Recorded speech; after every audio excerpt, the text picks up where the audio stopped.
An estimated 1.1 million Kenyans fall into poverty each year.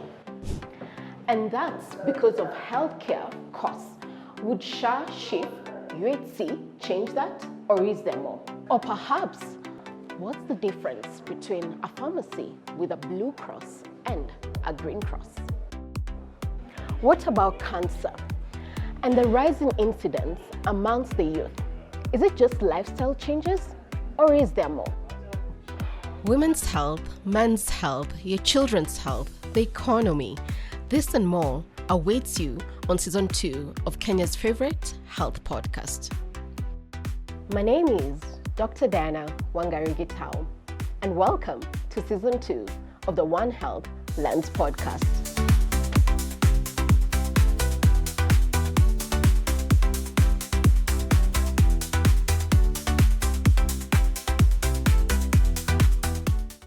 Hello, welcome to the One Health Lens podcast, where we have conversations around health and related topics, making it simple and easy for you to understand.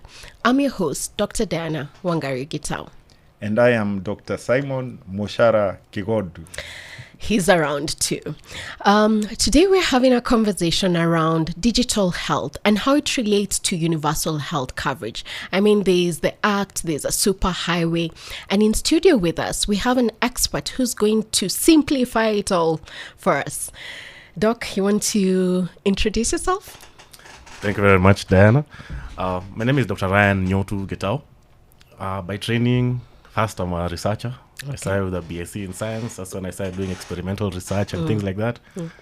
Then I did medicine, and I did my internship serving in county, different levels. And then I specialized in biomedical engineering, specifically focusing in health innovation. And that is what I've been doing for the last few years. And I've had the pleasure of serving my country as a digital health lead at the Ministry of Health in the last 1.5 years, which has been a lot of work has been done. So thank you for having me. So when we hear Digital Health Act, you're some of the brains behind it, I'd imagine. Yes. But something like that doesn't get done in a year. Yeah. The Digital Health Act has been developed over 5-6 years. So we can say we are the guys who came at the end and finished it off. Okay. Yes. Fair enough. Maybe let's start off with which we talk about digital health a lot, right? And in essence, it could mean anything to anyone, right? What would you define digital health as, so that we understand why it's even important? Okay. There are several ways to look at it. There is a direct definition. Digital health is a use of ICT in healthcare. That has been there for a very long time. But that one is not very patient-centric. I like definitions that are patient-centric. And one of the old professors of digital health is the one who described it, that digital health is a field, it's a discipline within healthcare that allows us to have the patient completely represented digitally. So their identity, what was done to them, their levels of insurance, what drugs they were able to communicate, that particular record, that if I come online and I find it that this is this person, that is, for me, what is a better definition of digital health. It's what is the digital signature of the patient or the client online? What does that look like? Yeah. Okay, so it's not just a matter of its infrastructure in itself. It's much more. It's about, the outcomes, how this technology facilitates certain outcomes, right? Yes. And you've said, in your experience, in your vast experience, obviously in the Kenyan context, you've worked both at county level and at national level, right? Yes. And coming from, and I'll speak for myself, coming from a private sector perspective, it's very difficult to implement any medical record system or digital system, especially because we have already set, process or a set way in which we seek healthcare, right? So typically I would want either to make a quick call and talk to Kigondo over here and say, oh, this and this is happening. Then he probably will say, okay, fine, go to the labs first. I'll write for you, I'll write for you, get the labs, then you'll come see me. We have our different ways in which we seek healthcare, right? Even within a facility in itself, you find that nurses, practitioners, different healthcare workers have their set ways. Why I'm putting all that in there is because the challenge has always been that if you go to a facility and you tell them there's this system and this is why it's important, but they'll say we write in counter book 1, then counter book 2, 3, and 4. And some people will even bring a cultural element and say, hey, us, if we start typing or start removing a gadget, people will say we're trying to steal data and whatnot, right? Yeah. So there's a lot to both, one, implementation, but even I would assume even just the policy element, right? Yeah. Because people will say also we have other priorities, right? Right now we want drugs first before we start talking about all this, right? So I'm saying you do a good job in all this, right? But let's go to first UHC, right? We saw the 4 health acts that came in, right? And Digital Health Act was one of them, right? And I mean, for a long time, we focused on Social Health Authority and all this, but people never really got a chance to understand what's Digital Health Act. Why is it even there? Is it already, because it's already enacted, so work was already ongoing, but we never heard what was happening, right? What can you tell us? What was happening? Okay. It's a very, very, very, very interesting, loaded question. And I think it's best to approach it in a structured manner. Okay. How is it linked to the other thing? Because at the end of the day, all of these things we're doing, we're doing them for the sake of the patient. We're doing it for the sake of the Kenyan to be able to access healthcare in a way that doesn't discriminate against them in any way. It doesn't matter what your social class is, doesn't matter what your tribe is, doesn't matter where you're coming from. If you're Kenyan, if you're within the borders of Kenya, you're supposed to be able to access quality care. How do you go about this conversation has been something which has been the discussion of Kenyans and donors and even doctors for a very long time. Yes. The approach being taken this time is 4-prong. It's in a 4-prong manner. That's why we call them the UHC acts. The first one is you have to fix the commodity security thing. That means that if I go to my level 2 facility and I've taken my child who has asthma, I'm supposed to find the Ventolin inhaler. I'm supposed to find the inhaler at that particular facility. What is this problem that is causing me to go to that facility and not find the drug? You have to understand that and you have to solve it. And it's usually a money issue, management issue, planning issue. You have to come and understand that bit. Then you come and say, I'm going to a facility. I need to find the correct cadre, the correct healthcare worker at that particular point. That also involves a lot of financing, a lot of planning, and we've seen a lot of the chaos that we've been going through in the last few. Then the third thing that you have to always make sure you fix is a financing. How are we financing the Kenyan sector? The country spends quite a bit of money in terms of healthcare, and 75% of it, almost around 150 to 200 B, comes out of the pockets of Kenyans instead of coming through a structured way. You have to come and fix that. But to be able to do all that, be able to fix all that, you need visibility of the system. I need to be able to understand that today in the health center in Kapkatet, a patient came and they didn't find medicines. What is the problem? I have to have a way of seeing that centrally. So that is where now digital health comes in as a backbone that connects all these things to make sure that we have visibility. The important thing is to have visibility, to provide transparency, and also to set up safeguards against fraud and any other thing which anyone might do. That's how the different acts are linked. So to be able to do that, we had to come and look at what is there, and we just don't build out of nowhere. The Health Act, which was passed in the Health Act, the Kenyan Health Act, which was passed in 2017, had 3 sections: 103, 104, 105. All of them were discussing the digital health system. It said that Ministry of Health has a responsibility to implement a comprehensive, integrated digital health information system. So what this means is, previously we had a health information system. We're not coming to create a new thing. Previously, when you're seen in facilities, we all know those big books, the big black books, the registry books, where we write our aggregate data and we fill it in. So we had we had that system. There's a lot of data sitting in those black books across the country, but that data is not able to come back to to us fast enough for us to make decisions, because usually that data will come in through for example, dates will come in through KHIS, which is updated monthly. So for me to know what happened at the end of the month, last month you have to wait for the whole system to sync and for you to access that data. That means you're not able to make a decision about something that happened today, tomorrow. So this is the mandate of implementing this comprehensive integrated digital health information system. Then you come and find different facilities have different systems. All of them are speaking different languages. The best way to think about it is, if in Kenya we allowed people to come to work and speak in their own vernacular languages, we would have chaos of understanding each other. That is exactly what we did with our early digital system. So we have very many systems, no communication. So in coming to implement this comprehensive integrated digital health information system is where now we have to come and look at what does the sector look like. And the problem with Kenya has never been technology.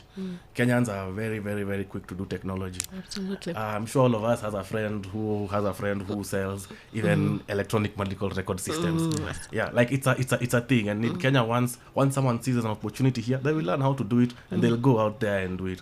That's why we are called an early adopter country. Absolutely. Yeah, but the problem was government for a long time wasn't taking its seat at the center of leadership of this conversation.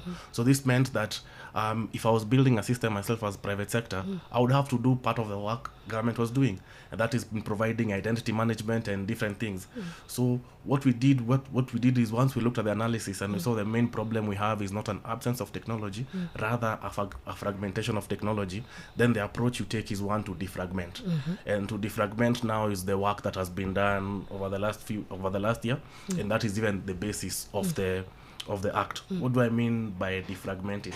Instead of me coming to tell guys we'll implement one system to run the whole country, that means you have a system and install yours, install mine, learn how to use my system. That one is going to take forever to be able to achieve. What else can you do? You can come and you can implement what is called an information exchange. So the information exchange, I can talk about it a bit more, and I can go into a bit detail to just demystify it. But in short, it's a system which is basically two components. One is a set of registries. Registries are large databases that contain your, like for example, you'll be able to be identified uniquely as Wangari. Even if there's this narrative of you're in Nairobi hospital, you have this number, you go to Aga Khan, you have this number, you come to Kiambu, you have this other number, you go to Thika, you have this other number. That will change. Everywhere you go within the healthcare system of Kenya, you'll be identified using one unique ID. That is part of the HIE. There's also the one which will uniquely identify the facility, another one will uniquely identify the healthcare worker, and then also a system called the terminology service, which will define how the system speak, the language they speak, the format in which it is information being collected is written down. This thing of our prescription pads reading, mine reads Panadol, yours reads paracetamol. That PCT. PCT. that era is gone. That era we go. We will have to write. You'll have to speak in the same language as with the data systems. And then these registries are surrounded now by what is called an enterprise service bus. This is a routing mechanism. This is the one which allows any system outside to come and plug in and consume. So to be able to do that, that's when we saw the need for now having the Digital Health Act. The Digital Health Act is the one which is supposed to come now and operationalize this vision, which is in the Health Act, of the comprehensive integrated digital health information system. Yeah. I mean, it sounds very comprehensive, right? It sounds very comprehensive. I like the fact that, the identifying of defragmentation, right? Because as you rightfully say, the issue is always that if I visit one facility and I go to another, my record remains with that. Yeah. There's no translation, right? Yeah. And as a patient, what I'm focusing on is I want to receive services, outcomes, and all this, right? So how the systems communicate and whatnot shouldn't matter. I should be able to move, right? Yeah. So I'm going to turn to Kigondu, right? Because very comprehensive. I like the work that's been done. On the ground, Kigondu, what are people saying about digital health? Because I imagine there's been investment that has been made already. Yeah. So we've worked with Ryan on brilliant man several occasions, and I must commend him. The first time he appeared in a KMA conference. We did not understand anything he said. It was design thinking. What was it? Design thinking or something. So I think he's done. So we've also followed his work through Kiambu and now at the national level. My job is very simple. So I'm lucky to be in a county where we have actually implemented a health information system that is Murang'a County.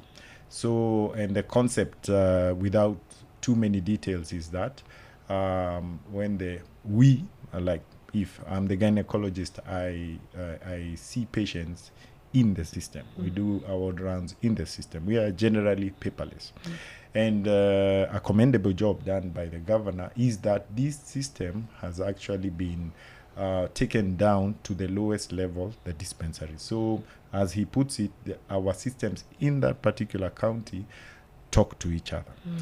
And there is a way they analyze in the health information system about commodity. You can actually see a commodity that is available and a commodity that is not available. And for me, I think this is brilliant because it helps in decision making. I also received a request from another county hospital, a different county hospital, where, as Ryan has put it, they wanted to implement an electronic management system for the hospital alone, the individual hospital. That's as opposed to our county where all the system is more or less the same and applies to all facilities. This particular one wanted to implement their own system, and they were doing benchmarking for the same. So my question to Ryan, for instance, is you have this county that has this integrated system that can speak to the health exchange, so to speak. And then you have that other hospital in the individual counties that want individual, the sort of the old kind of way of doing things, get an EMR and plug in. How in future will these relate to each other, so to speak? Of course, I'm biased in terms of I really like the Murang'a County system because it's more or less comprehensive, and I suppose eventually, for instance, if we refer a patient, we refer a patient in the system. So you do not have to go to the next facility to write notes. They see them. You get. So it's a step in the right direction, but maybe at the ministry level, they probably need to give guidance to the country, so to speak. That's a good question. This is true, and this is the approach that we've taken. The HIE approach is the one which does that, because how many counties, for example, we did the health facility census report, which came out a few months ago. One of the things it showed us our level 4 and our level 5 facilities actually have a significant level of digitization. Many of them have systems. So the task that is left for them and their vendors is to identify the published structures. All they have to do is just link to the health information exchange. Once they link to the health information exchange, those systems will be able to communicate. Murang'a is good because they've done quite a bit of work in terms of training, because in terms of implementing a system, the technology is nice, but it's not the most important component. It accounts for 20% of the effort that you will put in. Majority of the work that's there is in mapping out the processes, because as you rightly described earlier, we're not coming to create new ways of doing things. We're coming to map on what has already been happening. If an intern is consulting the consultant on phone, we have to have a way of capturing that conversation. So sometimes the consultant may say one thing, the intern may write a different one. Tomorrow it's a different conversation of who said of who said what. Was it 10 milligrams? Was it 1 milligram? Yeah. But now those are things you come to map, and those are the part where you'll spend around almost 30% of your effort in terms of that. And then the last one is in the people. The thing I'm most proud about Murang'a for is how well they've been able to train their health workforce. That is always one of the hardest components of this entire conversation.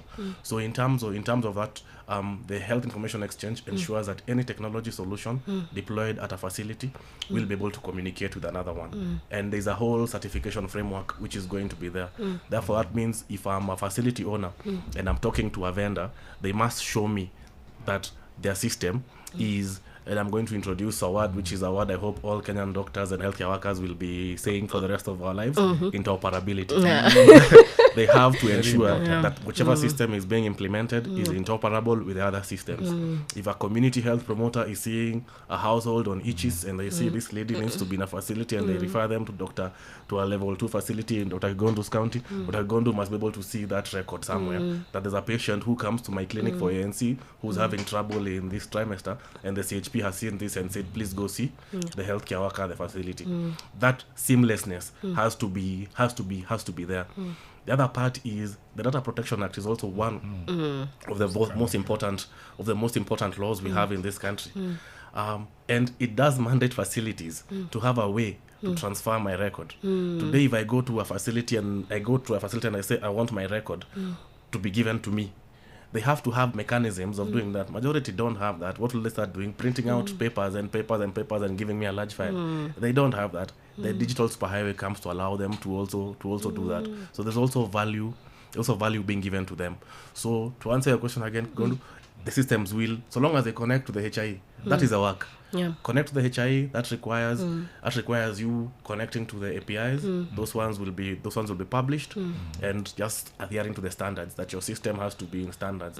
That means we're using the Director General of Health through a memo to the country said we have now moved to ICD 11. The whole country must. ICD 11 is an international classification of diseases.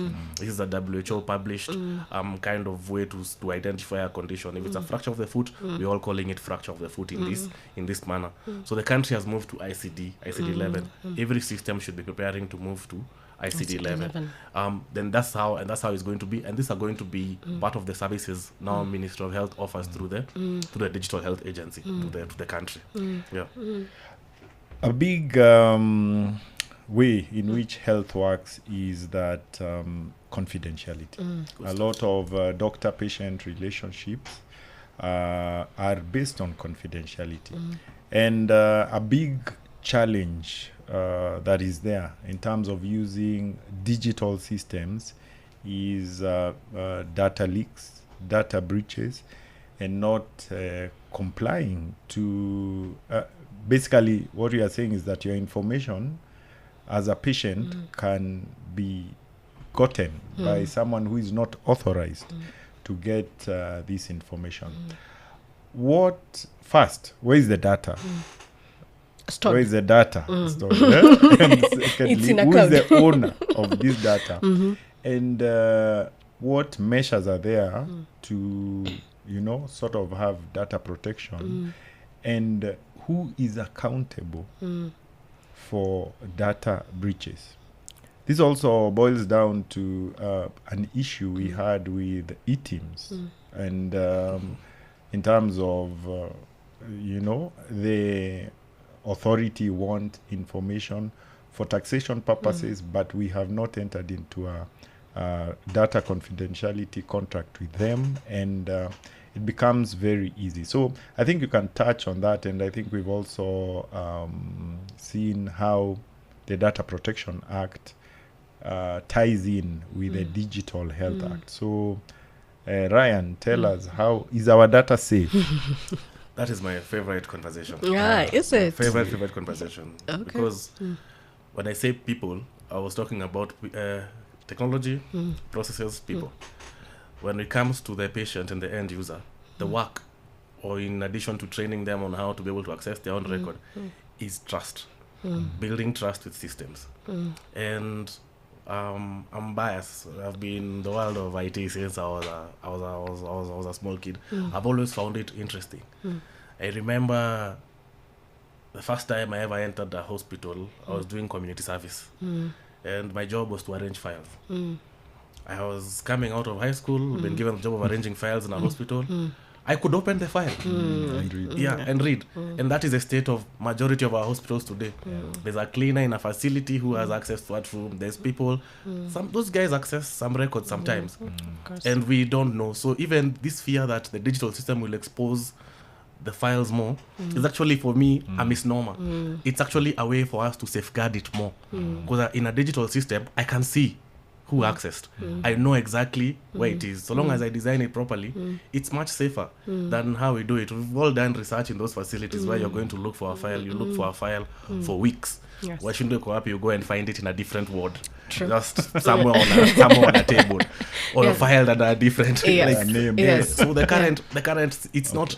I'll say for me, the digital system first and foremost Yes. improves on security of files just by implementation. Yes. But how then are we doing it? Yes. When you're thinking about security, because how do you build trust of data? Yeah. It's by looking at the data security architecture. Yes. The first one is the question you've asked: where is it physically stored? Where is it physically stored? At the moment, we have an MOH. MOH has a data center. So this one is where now, and I've seen how a data center is built. Building a data center, security is key. Like security is physical security of who enters. The number of people who actually even know where the data it center is controlled completely. The number of people who actually have access to enter. It's not a building you even use your biometric finger. You use your eye biometric to be able to access it. So the first thing is physical security. So wherever the data centers are, I will not say. But what I will say is they are very secure. They're usually even guarded sometimes by police and by police presence, because it's an asset. And the Digital Health Act actually does recognize data and health data as a national asset of national importance. So its physical security will be maintained. So whether it's cloud, whether it's all this will be able to be accessible through the cloud, but even cloud-based systems have physical data centers. Those ones will be high security, high protection, and that one is that is an easy bit to do. Yeah. The other part when you're thinking about security is logic. How are the systems being designed? The logical, we call it logical security. So here you're looking at the application itself. How is it designed? For example, here I can talk about the ICHI system. The Community Health Information System is Kenya's most implemented point of care system. Yes, it is. It's in the hands of over 100,000 CHPs. These guys have been able to go to around 7.3 million households as of today. If you use the average household size of 4.9 in Kenya, that's almost 35 million people having been interacted with this system.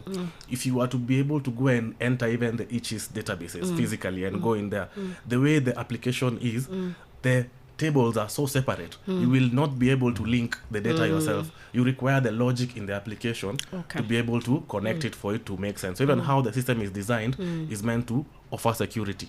Then you have the other level of security, which is the firewalls and the passwords. For you to be able to access a system, it has to be credential based. As a healthcare worker, you'll have a single sign-in which will be mediated through the healthcare worker registry. So in addition to uniquely identifying you, it will also allow you to get access. This means that if I am not recognized as a healthcare worker, first of all, I shouldn't be able to even be seeing that record. And if I'm in the labs, I have to get extra consent to be able to see information from a different part. So there's no reason why, if I'm just coming to get my screening done for my sugars, for the person in labs to have access to my mental health data, which is there from my psychiatrist. So even it's called access. It's called controlling access credentials based on who you are, based on the specific user and user rights. So that is something you design into the logical component, and that is something which is been made foundational in the certification framework, which I'll finish with. Then the last one that we talk about, and this is the one which I find important in security, is regulatory. Regulatory is where now the game is. This is where the Digital Health Act becomes one of the very strong pieces of work which every other African country wants to replicate. You'll see in a few years, every other country will have a Digital Health Act that looks like Kenya's. Okay. Yeah, we're very proud of that. I hope we'll implement it though. But anyway, carry on.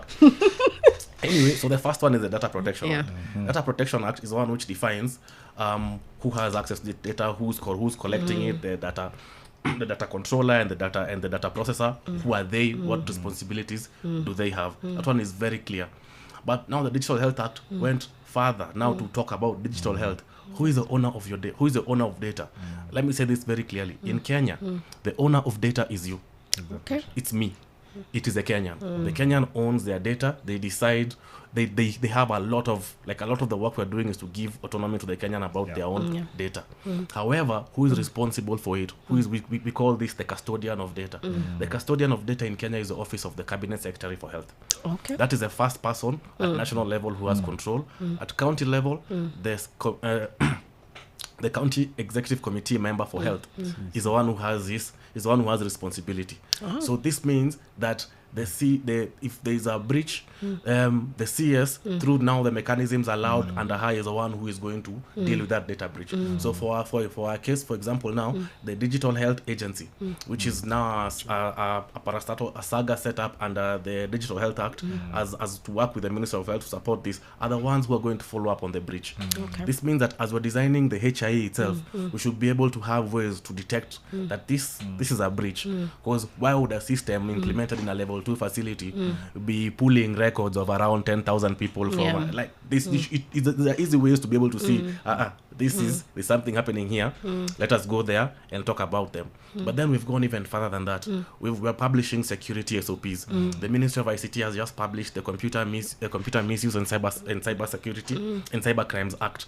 We also have the Health Data Governance Framework, which is coming out as part of the regulations for the Digital Health Act, which governs how data is supposed to be handled, all the way from collection all the way to disposal. The whole data life cycle in between, who manages data, who touches it, is something which is published on paper, and now mechanisms for following it up. So this is a lot of the work that we have done, and the job we have now is to teach trust, is to teach guys that so much work goes into this. By the time my record is popping up like this, there are engineers all over the country who are just setting up. We're actually going to have a security operations center whose main task is just to ensure that this data doesn't go anywhere. I mean, it's again, we have the right guests to discuss this. It's very comprehensive, right? And I mean, we could go on and on and on, and it seems the work has been done. My issue always is the implementation, and I'm not going to even ask you any question around implementation today, because we have to give it time, right? There's a lot, as you're saying, between the policy that's in place. There's an act. It seems there's goodwill as well nationally. There's a question around on the county level what will happen, because then Muranga might be a good example where the governor has goodwill. There might be some who are still in the old way of thinking, right? So, the rubber hits the road, right? So there will be a big question, and we'll be watching around implementation, right? So maybe I will ask you, if right now I'm the governor of County B, right? And I'm thinking, no, I want, as Kigondo said, I want my electronic medical record system for this hospital. Then I get this memo from the DG, right? Or through the the county executive for health, right?